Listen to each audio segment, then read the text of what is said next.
I was paid $3,500 to compete in the Latin American International Championships, one of the 4 biggest tournaments of the year. With almost $30,000 in prizing on the line, competitors fly from all over the world hoping to take home their share and secure an invitation to the Pokemon World Championships. But this year there was a twist. For the first time ever, this tournament used a limited meta format, only allowing certain typings and species of Pokemon.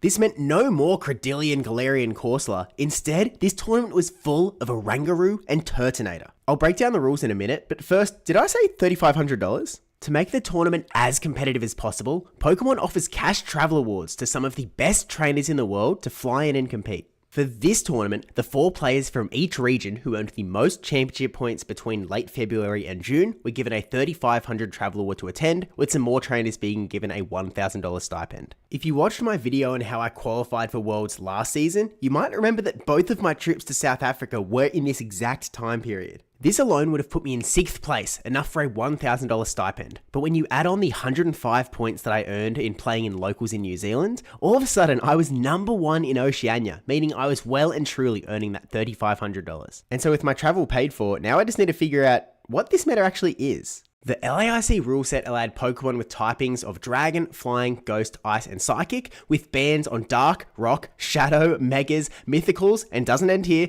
Legendaries, Ultra Beasts, and all of these Pokemon. Everything here was banned, and so if you're anything like me, you might just stare at this mess and be like, okay, what does this even mean? What is going to be good in this meta? And so let me give you a quick breakdown of what the meta looks like in practice. Most teams will look literally identical, and I mean it. Basically, everyone will have an Oranguru, Turtonator, Gyarados, and Dugong, and this key 4 is really hard to get away from. Oranguru, for example, was literally on 100% of Day 2 teams, 32 out of 32. I'll explain each Pokemon's roles and how they fit into the team, but the last 2 slots are usually an Oranguru counter, like Metang or Vespiquen, and then a bit of a flex picks with wide coverage like Medicham or Runerigus. It might seem like a really boring meta because there are so few options, but it was actually incredibly fun and skill-based, so let me break this team archetype down. Starting with Oranguru, it is unequivocally the king of the jungle here. Confusion got buffed this season to generate energy even faster, letting it throw Brutal Swings and Trail Blaze incredibly quickly, and Brutal Swing is the key that makes Oranguru so good. If you think about it, Psychic and Ghost-type Pokemon are everywhere in this meta, but all of the Dark types are banned, so you need to find Pokemon that have Dark type charge attacks so that you can get that damage in. This makes Oranguru one of the best counters to Oranguru actually, because it has that Psychic typing, but it also has the normal typing, meaning that it will be resistant to Ghost damage entirely, which is pretty scary. It's also relatively bulky and can eat a lot of super effective hits actually, which is massive in a meta filled with so much fast flying damage, especially again when everyone is going to be trying this Dark type damage, and so if you can take a Dark type damage hit, that is pretty good for your Psychic type. Plus, Trail Blaze has a 100% chance of boosting its attack, and with Confusion as a fast attack, that already adds a ton of damage alone. And that's on top of the fact that you now have access to super effective damage into Pokemon like Dugong. I could talk for an hour about how good Oranguru is in this meta, and how it is simultaneously a great lead and a great safe swap and a great closer, but let's talk about the others first. Turtonator is in the spotlight for a very similar reason, and that is the fact that it also has Brutal Swing. With either Incinerate or Ember as a fast attack, it gets there incredibly quickly, while also doing super effective fire damage into the steel types in the meta.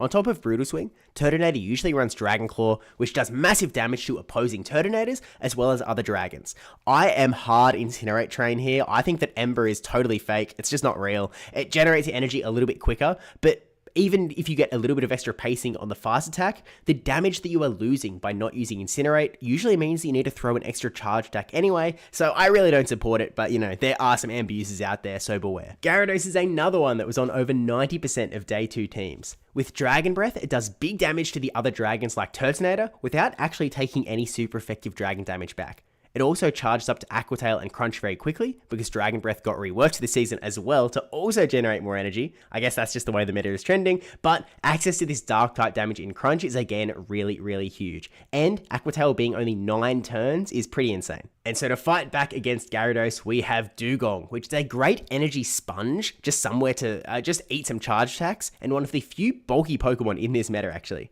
With Icy Wind, you can reduce your opponent's attack and increase your feeling of bulk even more, and I guess increase the bulk of your other Pokemon as well, which can be quite nice. Drip Run also gives you a little bit of super effective damage into the steel types, which, is nice. Outside of that core 4 though, obviously because Oranguru is King Gorilla, you really need something to sort of hard counter it basically. And that is where these 3 come in. These are the sort of main Oranguru counter options. You have Metang and Bronzong. Metang has access to Fury Cutter, so it adds up damage really quickly, whereas a Bronzong is sort of relying on its charge attacks a little bit more with access to Payback. Now, notably, both Metang and Bronzong have the Psychic typing, so they are also taking super effective damage from Brutal Swings, but they end up usually winning out that matchup. But the fact that it's a risk at all is a little bit dangerous. That's why Vespiquen is actually sort of like the Oranguru hard counter in this meta. With access to Fury Cutter and Exizor, you're doing an insane amount of damage to Oranguru without taking that super effective damage back. Vespiquen is a little bit worse into the rest of the meta, and so Bronzong at the beginning of the meta was easily the favorite pick here, but by the time LAIC actually happened, Metang was definitely the star favorite. And that leaves slot number 6, which again is a little bit more of a flex pick. The popular 2 options were 1, Runerigus, because guess what? It has access to Brutal Swing as well. Enough said, but it also has Rock Tomb that hits Pokemon like, Gyarados, which can be quite nice. And Dugong, actually, for super effective damage. But then Metacham is a bit more just general. It has access to Bulk, which again is quite rare in this meta, and fast flying Ice Punches and Dynamic Punches can really hit pretty much everything. So Metacham, I think in the end, actually became the more used Pokemon. Certainly in the top trainer usage, which it was pretty scary to see. This meta might be incredibly limited when it comes to actually options of Pokemon you can use, but I still think it is so incredible because the dynamic gameplay really means that the most skilled trainer pretty much always wins. It is not an RPS scenario, it is really just about playing the game well. Is it a little bit boring to watch? Maybe, but from a gameplay standpoint, chef's kiss. With that said, obviously, come on, you know me at this point, you know that I didn't run the whole core 4. So let me tell you what I ran.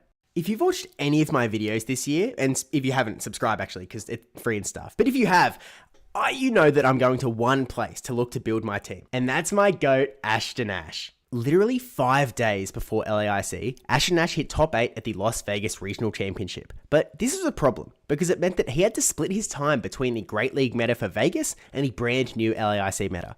He was incredibly generous with his time and even jumped on a call with me before Vegas to talk about LAIC. But as a result of this 2 metas in 2 weeks, in the days following Vegas, Ashton Ash had time to really focus on LAIC and changed his team a lot. Rather than just copying the most recent version, I actually decided to take an older, more original version of the Ashton Ash team because it meant that I had a little bit more time to be familiar with it, to understand it, and to really know my Pokemon. A big problem of mine in some of my earlier tournaments is really just changing my team at the last minute, not knowing how the Pokemon worked, and then just not utilizing them to their full ability. This is actually why I crashed and burned in the previous LAIC. I changed my team at the last minute, and I didn't know how the Pokemon worked. One of my opponents was literally like, "Why did you not use this Pokemon?" And I was like, I just wasn't comfortable with it. And I didn't want to see that here. So the game plan is going with what I know, no last minute changes, and hopefully be a little bit more comfortable. Yeah, we'll see how that goes. So obviously I was running Oranguru, and I actually gave it a slightly higher attack stat so that I would win Charge Attack priority against other bulky Orangurus, but not so much attack stat that I would actually start taking an extra 1 damage from Gyarados' Dragon Breath. I did the same thing with Turtonator, higher attack stat so that I could win Charge Attack priority against not only other Turtonators, but also most Oranguru, Metang, Bronzong, and Runerigus. With so much fast flying damage in this meta, and the importance of dodging every single charge attack, I felt that charge attack priority was incredibly important here, and in practice, I actually never lost a single attack tie, on any of my Pokemon actually. This is where the core 4 breaks though, because instead of Dugong, I was actually running Celio, which has the benefit of running a 2-turn move, which is a pretty big bonus in this meta, and then it also does pretty well into opposing Dugongs, and if Dugong was the number 1 pick, then maybe Celio would have some anti-meta play. Tiwastel also gave me some advice around how a higher attack stat would allow you to beat Oranguru and Gyarados in some matchups, which made it seem even better. It's the next pick that is maybe the crazy one though, because I dropped the second biggest Pokemon in the format of Gyarados, and it wasn't just to be different, it was because there is another Pokemon that just like Gyarados has access to Dragon Breath, isn't a dragon, and has a 9-turn charge attack to boot, and that Pokemon is Charizard. There are 2 massive reasons why I really like Charizard in this meta. First, it actually beats Gyarados in the 2-shield lead matchup, thanks to winning Charge Attack priority, and this is a scenario that actually comes up a lot because Gyarados is an incredibly popular lead. In fact, Charizard basically wins Charge Attack priority against the entire meta, which is really big because of the second reason I like it, access to Blast Burn. Without much bulk in this meta, the massive damage from Blast Burn can secure knockouts in so many scenarios, it's actually kind of insane. And so just the threat of Blast Burn can pull shields from opponents really effectively. I also really like having the inbuilt comeback mechanic of landing a Blast Burn and all of a sudden you're completely back in the game. This is easily my favorite Pokemon to use, and I ran it so often. I also ran a Charizard with a higher attack stat. Not because I needed Charge Attack priority, because, I mean, look at this guy. Even a bulky Charizard would be winning Charge Attack priority against everything, but because higher attack means that I would actually gain a breakpoint into Oranguru, meaning that my Dragon Breaths would do 1 extra damage every single half second, which seemed kind of insane. The downside is actually only just like taking an extra damage from Talonflame and Alolan Raichu, which to be honest with you, I didn't really expect to see much of, so I figured this was just a pure and simple win. The team was rounded out with Bronzong as a solid Oranguru counter, and Claydol as extra coverage for the steals and for Turtonator. But Rock Tomb access also actually comes in handy wherever it goes. Claydol, or my Claydol, does have Shadow Ball for opposing Psychics, but the truth is that in practice I almost never clicked anything but Rock Tomb, so it didn't really matter to be honest. The problem with Claydol is that I didn't have any with a high enough HP stat to beat Oranguru, which in this meta is kind of a problem because if you're going to run Claydol, you really kind of want it to beat Oranguru. Lucky for me, at registration, I traded with Sustenance Eater, and he gave me a high rank Claydol that was ready to go and was able to beat Oranguru, even if it cost my full team of 1500 CP Pokemon. But the night before the tournament, I completely caved. It was getting harder and harder to justify bringing Celio, and so I made a last minute swap. I swapped out Celio and I kept Dugong, which I didn't really have any experience playing.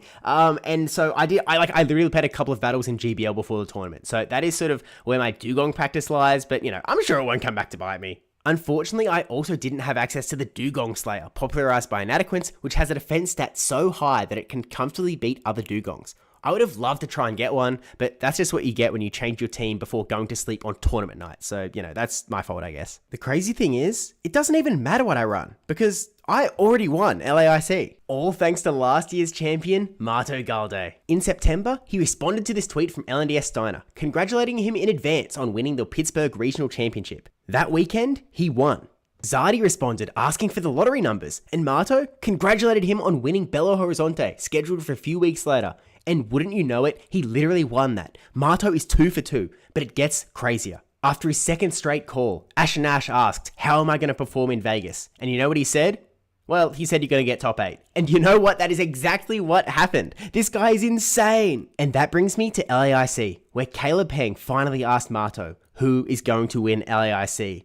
And he said this. You know, Leo, it's a little bit of a running joke, but Mato Galde, I was gonna say the same he's a bit of a prediction, right? And I think he did predict Steve, so yeah, I don't know, maybe it's destined to be. But I think PvP Steve has quite a good shot at winning the LAIC, even though we can't bring Bastiodon this time. So thanks to Mato, this video is officially now how I won LAIC 2026. Let's begin. With 311 players, there was an uneven number, and so someone had to get a bye, and one of those people was me. And essentially that's just because of how many championship points you got over the last 2 seasons. My first round opponent though actually also got a bye, because their opponent didn't register a team. Funnily enough, that's actually Ashanash's brother, so I really wish he did register so that, you know, maybe we could have played, but regardless, we have our first opponent, MDK455. Now, MDK is a Go Battle League player, and this is their first tournament ever, but unfortunately kind of got bitten by the limited meta rule set, because they didn't really know what to run. So they built their own team, like they were Googling around and they didn't really find anything, so they built their team with Magical Leaf Gardevoir, Scyther, Arctobax, Dragonair, Fearow, and Cofagrigus,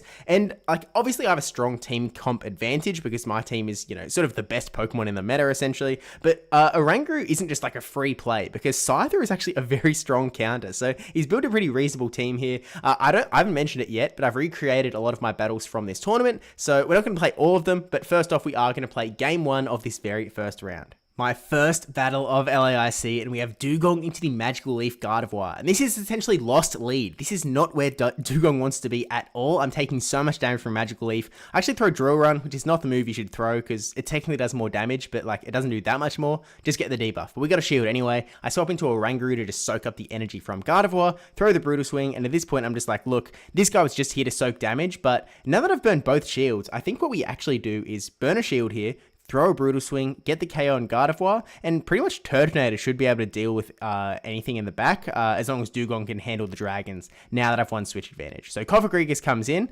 and Oranguru doesn't actually quite get to the Brutal Swing, and so I'm like, look, this is fine. Turtonator comes in. I have a shield for Cofagrigus. I'm just going to go straight for that Brutal Swing, and this is where my opponent knows game because they make a brilliant catch here onto the Arctivax, and so I'm like, okay, this is fine. I'll get a little bit of energy on Turtonator. I actually throw the Brutal Swing here. I think this is where we've diverted from reality because, look, I'm just recreating these battles with Debbie, right? And so in reality, I think I actually just banked that Brutal Swing, swapped over into Dugong, and then threw the Brutal Swing straight away into Cofagrigus. It was a much cleaner game.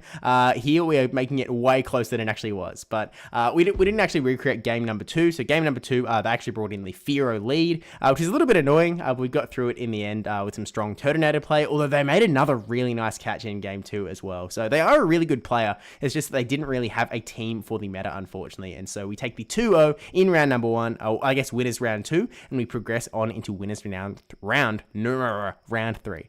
Next opponent is Cobra CN, who is just running the Big 4 plus Bronzong and Runerigus. So you can see that all teams sort of in the actual meta look very, very similar. And it was sort of only teams like that first round team that is sort of why like Oranguru wasn't 100% usage on day number 1. But look, I think this player came like 33rd in Santiago out of 160-ish players. That was sort of their last result. So they're definitely like not someone to just snuff at that, you know, might just be an easy win.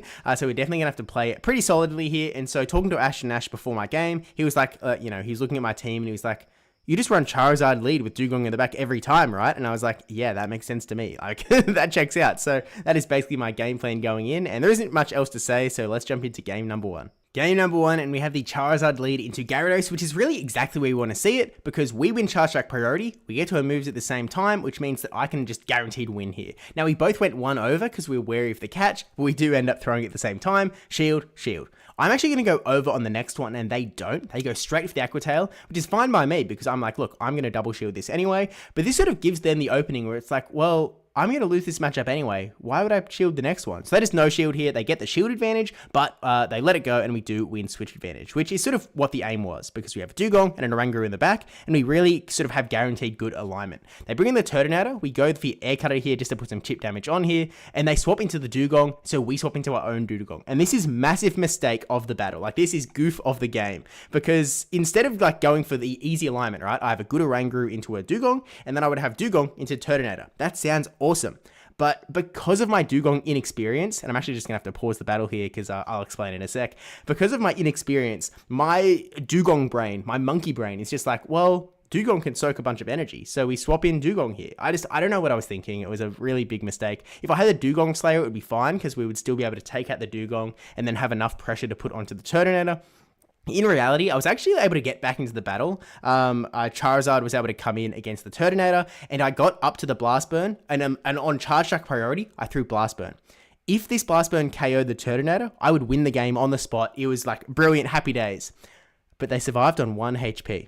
And players that sort of know what they're, you know, are familiar with Turtonator and Charizard, which I don't know why you would be, Air Cutter actually does 2 more damage than Blast Burn. Meaning that if I just clicked Air Cutter instead of Blast Burn, which is double resisted by Turtonator, I also would have won the game. So unfortunately, it was just, you know, defeat from the hands of victory sort of 2 times over. It's goofball play. It's not knowing how Dugong works. It's not being familiar, but it just means that we have to go into game number 2. And yeah, I have to pause because the truth is I don't know exactly how these games went from here. It's one of those cases where because the games are so dynamic and moving back and forth and energy all over the place, I don't always have a clear understanding based on my notes of what happened. So I think the next game we actually do have a bit of a better gameplay, a bit of a better understanding of what happened. So let's jump into game number 2. Game number 2, we get the Charizard into a Oranguru, and this is awesome because this is why we ran an attack-weighted Charizard, because every single Dragon Breath does 1 extra damage, which is so awesome to have, to say the least. We actually get the Air Cutter boost, and that sort of cancels out the fact that we do get that Dragon Breath breakpoint, because that really does nothing for us. Like, it doesn't do anything to our fast attacks.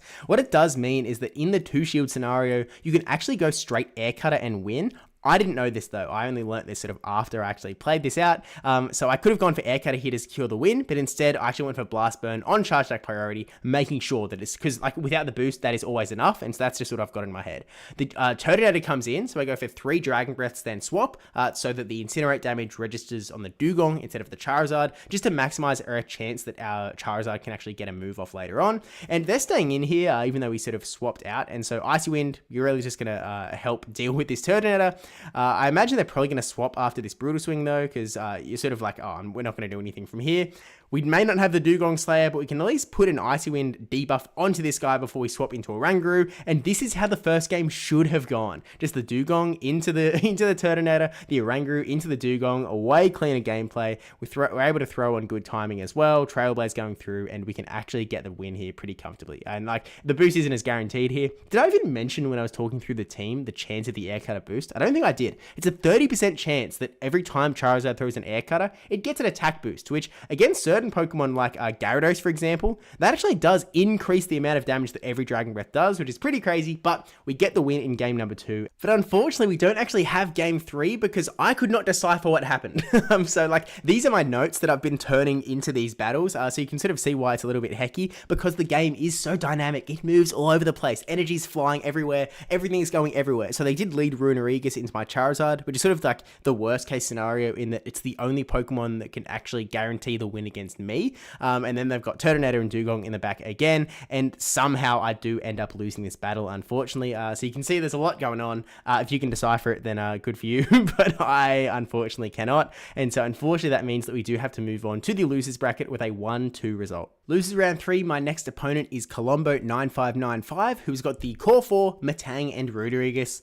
Not much else to say, let's get into it. Game number 1, Charizard into Gyarados again. This is why we were running Charizard, because there was so much Gyarados leads. So we get the Air Cutter through, and again, we're just sort of like, okay, we can play this out. They no shield, but we get the boost, and all of a sudden, this matchup is so much better.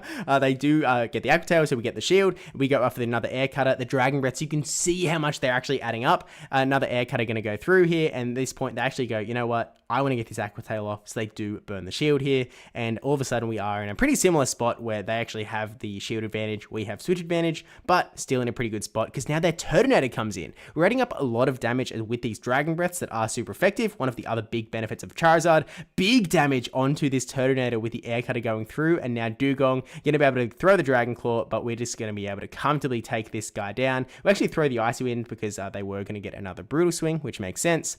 Take the guy out, and then it's just Dugong in the back. We've got a full health Oranguru. We get an Icy Wind here as well, which means that they're just stuck here, and this is just as GG's as it gets. Oranguru is going to be able to handle this one comfortably. I actually swap into Charizard to style here, but like, I don't think this is how it went in the actual game, so my bad. But look, unfortunately, this is the last battle that we are going to show because I can't recreate battles 2 and 3 because I just the notes. I think I need to work on a new solution of how to actually learn what happened, learn the gameplay, figure it out backwards. I think I just need someone like Debbie to be filming the whole time. So that's probably the strat for the next one, unfortunately. So apologies we don't have it today, but I can at least tell you that game number 2, it was Gyarados, Oranguru, Dugong. I end up losing, and then it was Gyarados, Oranguru, Dugong again, and unfortunately, I end up losing, which does mean that, I'm out of the tournament, hopes and dreams crushed, and at a 129th result.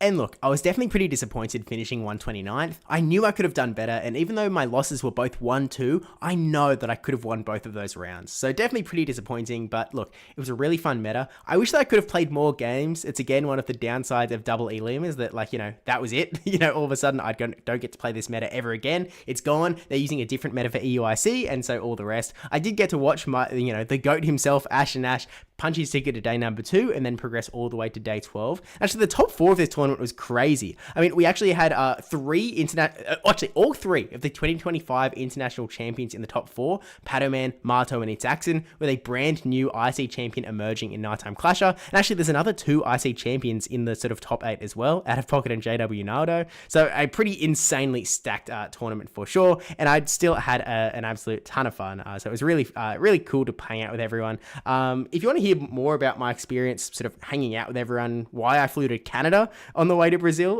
check out the G'day Battles podcast, I suppose. It's all over on there. But for now, it's sort of time to look ahead because it's not too long until I compete again this time around. In January, I'm competing in the Auckland Special Championship. That time, I'll actually be able to record all of the battles on my phone, so there's no need to recreate, no need to, get a creative license going on. I'm just going to have it all. But, the last 2 special championships I attended, I came 2nd and 3rd.